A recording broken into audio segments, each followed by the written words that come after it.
Step life for Canada from Nepal. So please subscribe the channel, guys. You can study abroad. Research on the college or university you want to study. Okay, so you have to research on college and university. Check and verify if the college or university DLI approved through Canada immigration page. Prepare for IELTS, PT and hit the score with the entry requirement. Okay, so yes, prepare it. Average score is 6.5 overall, not less than 6. Scan academic document from class 10 and scan your English as a second language score.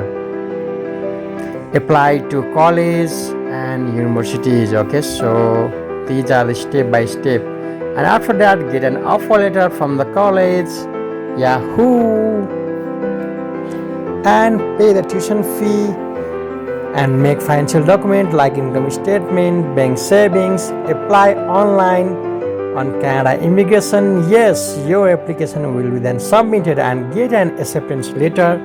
Submit your passport and get your password. So pack your bags and go to Canada.